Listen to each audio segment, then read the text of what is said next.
Viewers আসসালামু আলাইকুম, কেমন আছেন আপনারা? আশা করি সবাই ভালো আছেন। Welcome to জলিস kitchen. আজকে জলির কিচেনে চলে আসলাম একটা মজাদার একটা রেসিপি নিয়ে। আর সেই রেসিপিটা হচ্ছে স্টাফ মাশরুম।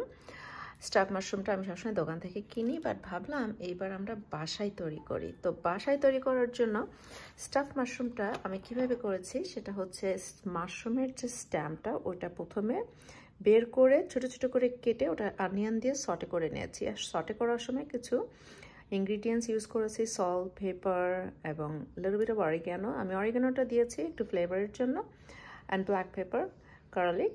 তারপরে এটাকে ক্রিম চিজ দিয়ে এভাবে করে আমরা মিক্সড করেছি। আর এটা করার জন্য জারার আছে 80% কন্ট্রিবিউশন। যারা এটাকে মিক্সড করেছে এবং পুরা জিনিসটা স্টাফ করেছে। তো এখন জারাকে বলবো এটা যে রিমেইনিং যেটা আছে ওইটা এক্সট্রা সব প্রত্যেকটা মাশরুমের উপরে দিয়ে দিতে, তাহলে আমরা পুরো স্টাফিংটা ইউজ করে ফেলবো। তো জারা আজকে আমাকে অনেকটা হেল্প করেছে কিচেনে। থ্যাংক ইউ জারা।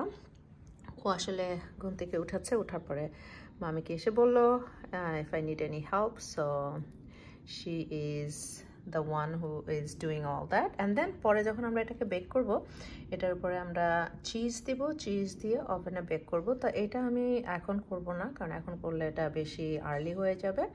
তো আমাদের স্টাফিংটা হয়ে গেল। এখন যারা যেটা করবে সেটা হচ্ছে বাকিটা এক্সট্রা দিয়ে দিবে। বাবা ওটা পুরোটা এর উপরে এখন দিয়ে দাও, so that way we don't waste anything.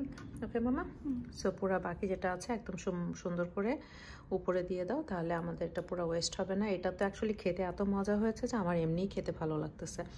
Anyway, so আপনাদের সাথে আবারও ব্যাক করবো একদম ফাইনাল লুকস নিয়ে। Thank you Zara for helping.